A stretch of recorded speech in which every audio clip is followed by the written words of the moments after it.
Hai teman-teman, thank you ya udah pilih materi pembelajaran ini. Nah, kalau teman-teman ada pertanyaan, feel free aja untuk kirim di kolom komentar, atau teman-teman bisa langsung daftar bimbel di IG Class. Nah, jangan lupa ya untuk like and subscribe. Let's educate in integrity, enjoy learning! Nah, jadi fiscal policy itu apa? Sebenarnya simpelnya ya teman-teman, kalau kita ngomong policy, kita akan lihat dua jenis policy. Satu adalah monetary, yang kedua adalah fiskal. Moneter itu dipegang oleh bank sentral, atau dalam kasus ini Indonesia adalah Bank Indonesia. Sedangkan fiskal itu dipegang oleh pemerintah. Ya, dalam kasus ini adalah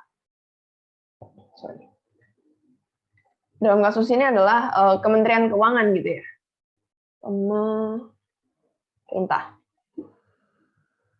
Nah, bedanya apa sih? Bedanya adalah instrumennya. Kalau fiskal ini instrumennya APBN. Nah, nanti kalau monetary itu instrumennya ada beberapa, tapi tujuannya beda. Tujuannya di sini adalah mengatur jumlah uang beredar. Jadi kalau fiskal itu kita bisa bilang fiskal itu sesuatu yang secara langsung mempengaruhi.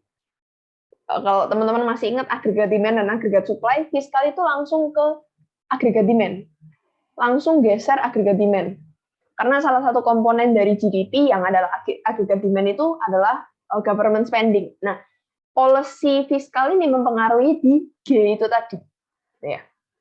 Jadi simpelnya fiscal policy atau monetary policy juga itu digunakan untuk apa sih? Untuk tujuannya mengarahkan perekonomian. Gitu. Tujuannya pasti untuk mengarahkan ekonomi. Nah, tergantung nanti alatnya pakai apa. Kalau moneter nanti kita mengatur jumlah uang beredar, kalau fiskal kita akan atur pengeluaran dan pendapatan. Ya. Sampai sini teman-teman jelas? Atau bingung? Aman ya? Oke. Nah, aku lanjut lagi. Seperti yang tadi kita bilang ya, pendapatan pemerintah mostly dari pajak. Tapi nggak menutup kemungkinan sebenarnya teman-teman bisa dari BUMN, bisa dari hibah. Tapi sesuatu yang bisa dikendalikan oleh pemerintah itu adalah pajak. Misalnya, tahu kan ya kalau pajak pertambahan nilai sekarang jadi 11%. Ya, naik gitu. Kenapa kok pemerintah naikin pajak? Ya, misalnya let's say karena butuh anggaran atau gimana gitu ya. Jadi karena ini adalah ranahnya pemerintah. Nah, Bank Indonesia itu nggak ngutak-ngatik fiskal. Bank sentral itu kebijakannya adalah independensinya di moneter, gitu. Oke. Simpelnya fiscal policy itu dibagi jadi dua, expansionary, contractionary. Expansionary kadang kita sebutnya fiskal apa ya? Ya biasanya fiskal ekspansif gitu ya. Contractionary biasa kita sebutnya kadang juga bisa recessionary atau kontraktif gitu, sama aja. Ya. Intinya adalah tujuannya itu beda. Ya, satu arahnya biar ekonominya naik, yaitu yang expansionary, kita mau expand-kan ekonominya, yang satunya kita mau ekonomi turun. Nah, mungkin pertanyaan yang sering ditanyakan adalah kenapa kok kita mau perekonomian turun gitu, bukannya bagus ya kalau ekonomi naik terus? Jawabannya enggak, teman-teman. Ekonomi naik terus tuh bukan sesuatu yang selalu bagus. Kalau kita masih ingat business cycle gitu ya, let's say business cycle-nya kayak gini, kita nggak mau bisnis cycle tuh naik terus. Kenapa? Karena salah satu komponen di bisnis cycle kalau naik adalah adanya inflasi. Inflasi yang terlalu tinggi itu akan menyebabkan ketidakstabilan di suatu negara. Contoh, masyarakatnya, pendapatannya dalam tanda kutip tergerus inflasi terus. Gitu. Jadi at some point kita juga bakal butuh sesuatu yang contractionary. Jadi perekonomian itu bukan baiknya naik terus, tapi baiknya adalah walaupun kalau dia naik turun, trennya itu tetap naik gitu kan. Jadi tetap akan ada naiknya, tetap akan ada turunnya. Oke, Oke, kita lanjut. Nah, simpelnya gimana untuk expansionary maupun recessionary? Mungkin kalau kita harus rangkum aja gitu ya. Sini ya, aku share screen note saja. Kalau kita harus rangkum, kan tadi kita punya pajak ya. Kita punya pajak, kita punya government spending. Nah, sekarang kita membaginya tuh gimana sih? Kita bisa bagi dua gitu ya. Kondisi sedang resesi, atau artinya ekonominya lesu, dan kita bisa bagi satunya kondisi ekonomi terlalu cepat, ya, terlalu tinggi inflasinya.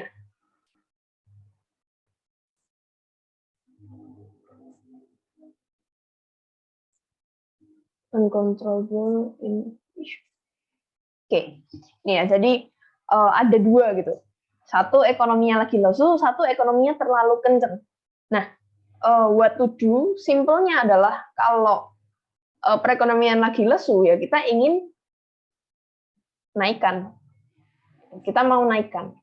Naikkan berarti ekspansif. Kalau terlalu cepat, berarti kita mau turunkan. Resesi atau contractionary gitu ya. Nah, simpelnya gini teman-teman. Kita itu mau lihat arah GDP-nya aja. Oke. GDP dengan government spending itu hubungannya positif. Kenapa kok positif? Karena balik lagi ke rumus GDP ya. Oke, G itu kalau nambah, maka GDP akan meningkat. Nah, GDP dengan tax itu negatif hubungannya. Kenapa? Karena tax ini mempengaruhi consumption. Nah, consumption sendiri di sini, kalau masih ingat, C itu fungsi konsumsi itu terdiri dari autonomous ditambah berapa bedanya dikalikan Y disposable. Y disposable sendiri adalah pendapatan kurangi tax. Jadi kalau tax-nya semakin tinggi, maka C-nya akan semakin rendah. That's why hubungannya negatif. Nah, sekarang kalau perekonomian lagi lesu, berarti kita mau naikin GDP. Simpelnya kalau kita mau naikin GDP, berarti kita naikin government spending. Kita turunin pajak. Kebalikannya, kalau di sini kita naikin pajak, turunin spending. Nah, simpelnya ada 3 skenario, teman-teman. 3 skenario itu gimana? Misalnya sekarang ekonominya lagi lesu gitu. Ya kita bisa lakukan ini 1, atau ini 2, atau kita gabungkan. Ya kita bisa naikkan spending dan turunkan pajak secara bersamaan. Gitu. Ya jadi simpelnya gitu. Simpelnya jadi increase G, turunin tax, atau combination, ya itu yang kita sebut dengan defisit. Defisit apa? Defisit anggaran. Jadi kalau G-nya lebih besar daripada tax-nya, itu adalah budget defisit. Kalau G-nya lebih kecil daripada tax, itu adalah budget surplus. Oke. Jadi kalau G-nya persis gitu ya sama tax, itu ada kita sebutnya kadang budget balance. Balance. Oke. Nah, kayak gitu. Kita lanjut lagi. Ya, ini sama ya, cuma kebalikan aja arahnya. Nah, sekarang ini yang tadi aku bilang pengaruh fiskal. Fiskal itu berpengaruh langsung ke agregat demand. Ya, nah simpelnya gini, kalau fiskalnya yang ekspansif atau expansionary itu geser AD ke kanan. Tuh, AD-nya geser ke kanan. Oke, kalau yang kontraktif itu AD geser ke kiri. Simpelnya gitu. Gambarnya gimana? Gambarnya gini. Ya. Ini ke kiri, ini ke kanan. Oke. Seperti itu. Nah, di fiskal kita kenal yang namanya built-in stabilizers. Ya, built-in stabilizers itu adalah suatu mekanisme yang berguna untuk menstabilkan ekonomi yang nggak perlu campur tangan pemerintah gitu. Jadi emang udah built-in ke dalam sistem perekonomian kita. Contohnya apa sih automatic atau built-in stabilizers itu? Contohnya adalah pajak yang sudah ada gitu, pajak, dan yang kedua adalah transfer payment. Oke, aku akan jelaskan di sini ya. Oke, built-in stabilizers. Ada dua, ada tax, ada transfer payment. Hubungannya gini teman-teman, kalau tax itu adalah negatif dengan GDP kan. Hubungannya negatif nih, kalau tax-nya naik, GDP-nya naik, dan sebaliknya sebenarnya. Transfer payment itu positif. Oke. Nah, built-in stabilizers itu adalah sesuatu yang untuk menstabilkan perekonomian tanpa pemerintah perlu jalanin gitu. Ceritanya gini, misalnya perekonomian suatu negara lagi lesu, ekonominya turun. Ekonomi turun akan menyebabkan pendapatan masyarakat turun. GDP dulu ya, kita ngomong ekonomi turun, GDP-nya turun, GDP turun, pendapatan turun. Kalau pendapatan turun, maka pajak juga akan turun. Maksudnya pajak akan turun tuh bukan pemerintah menurunkan pajak, tapi adalah pajak yang harus dibayar oleh masyarakat itu lebih kecil. Kenapa? Karena pajak itu kan tergantung berapa pendapatannya. Let's say kalau kita ngomong 10%, 10%. 10% dari pendapatan kita. Pendapatan kita 1.000, ya kita akan bayar tax sebesar 100. Pendapatan kita let's say 20.000, kita akan bayar pajak sebesar 2.000. Jadi tax akan mengikuti. Nah, built-in stabilizers-nya gimana?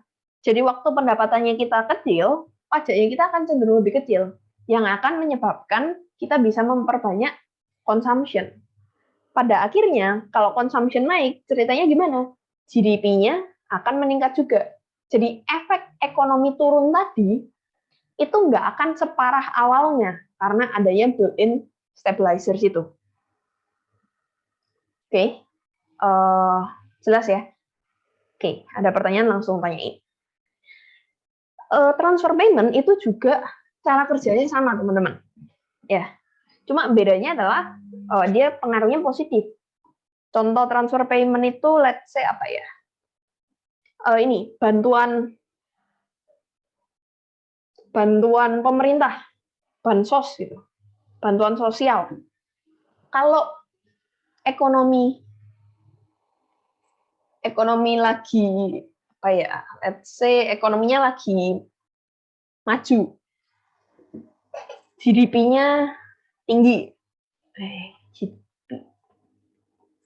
GDP tinggi, terus pendapatannya juga tinggi, maka transfer payment itu sering aku tulis TF ya, atau TP, transfer payment, itu akan cenderung rendah. Karena apa? Misalnya, pendapatan masyarakat itu naik gitu. Ya, pemerintah akan cenderung mengurangi bantuan sosial kan.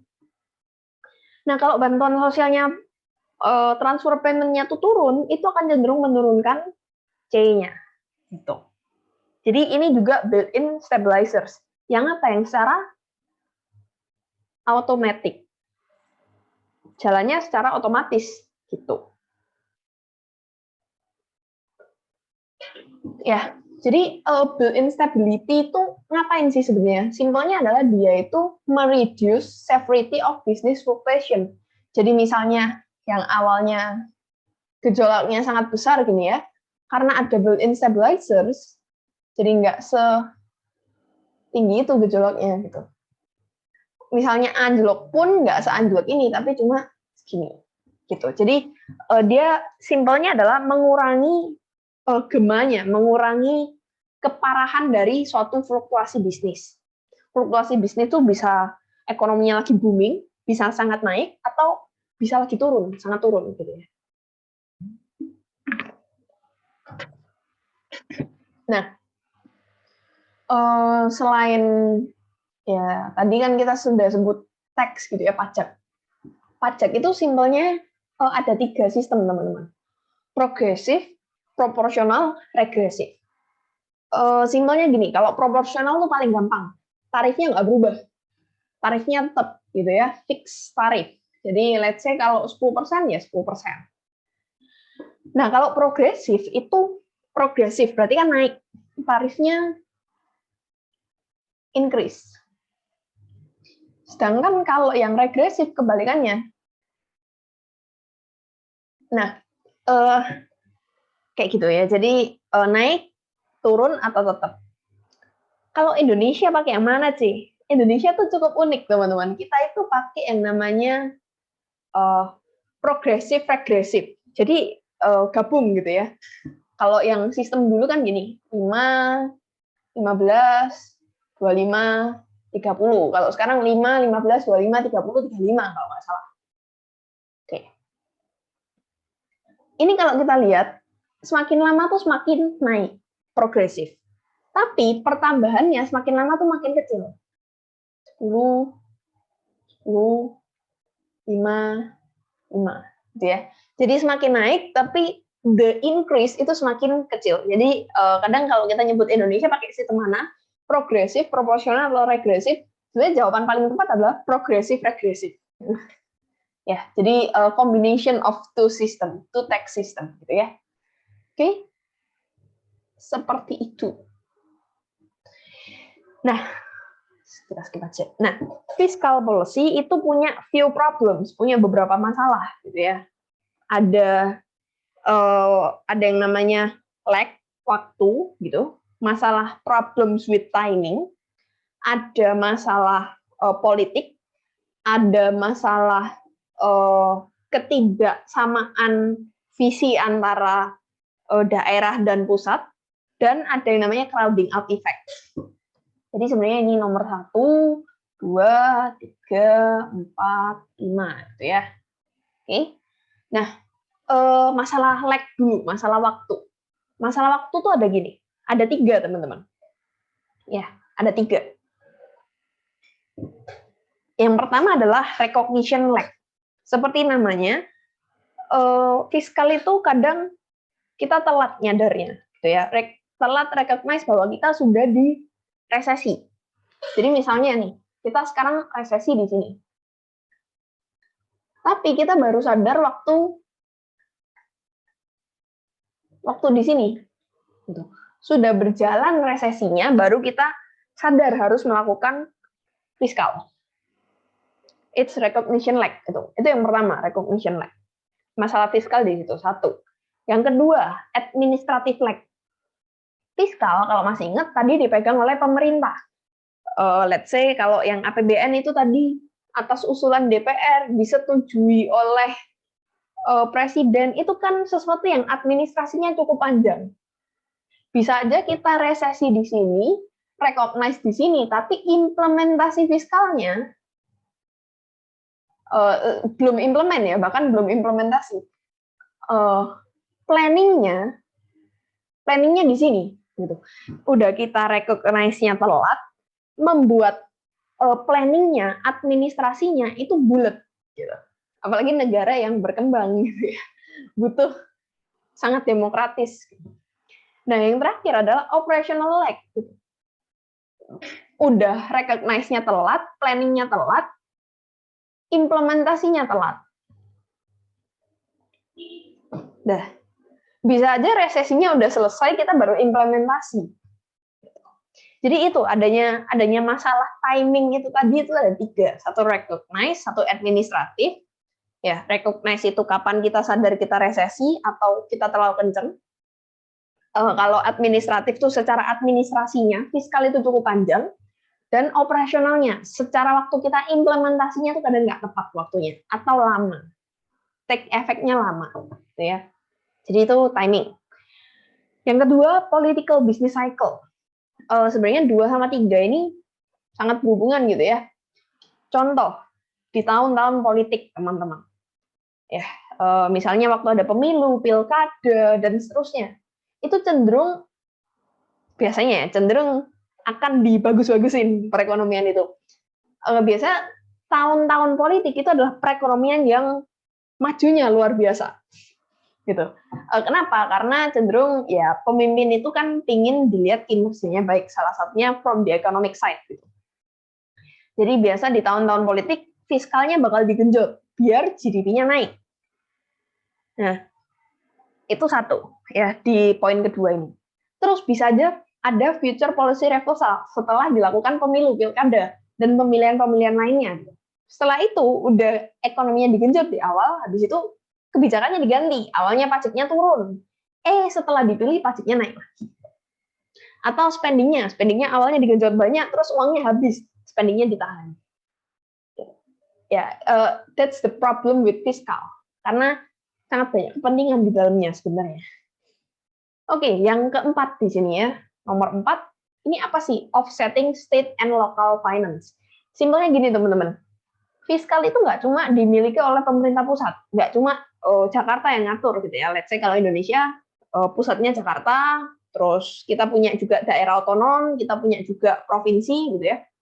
Kadang provinsi sama kota, ya Surabaya kan kota ya. Kota Surabaya kebijakannya sama provinsi Jawa Timur belum tentu sama.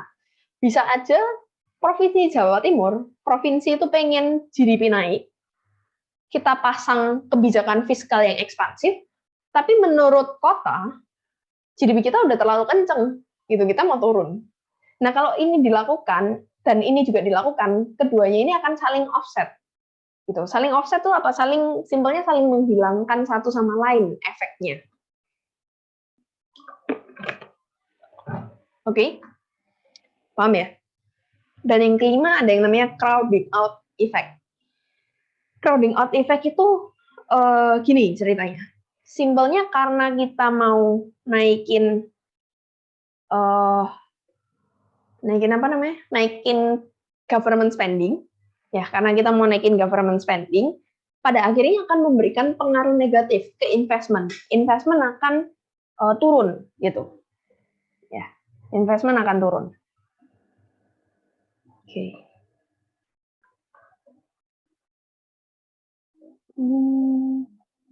Nah, kita lanjut. Ya, ini tentang crowding out effect. Jadi, jelasnya gini. Di saat adanya peningkatan pengeluaran pemerintah, simpelnya G-nya increase, tingkat suku bunganya naik. Kenapa kok G increase suku bunga naik? Kita bisa lihat sebenarnya di pasar uang, teman-teman. Di monetary market, ya, di money market lah simpelnya. Ini ada, kadang kita sebutnya money supply ya, simpelnya money supply. Terus di sini money demand. Kalau kita increase government spending, pasti di negara tersebut akan butuh money demand yang lebih tinggi. Jadi government G-nya naik akan menyebabkan money demand-nya naik. Money demand-nya naik membuat interest rate-nya naik. Interest rate naik. Interest rate pengaruhnya sama investasi kemana? Ke investment demand curve, ya kan? Ini, ya, investment sama interest rate. Interest rate-nya naik, menyebabkan Ya, kita bisa gambar di sini aja. Yang awalnya dari R1 naik ke R2, investmentnya dari I1 turun ke I2 nih. R-nya naik, I-nya turun, pada akhirnya efeknya GDP-nya nggak akan, ya G naik ini kan biar GDP naik ya. Tapi karena I turun, GDP ikut turun. Jadi itu penjelasan dari crowding out effect sebenarnya.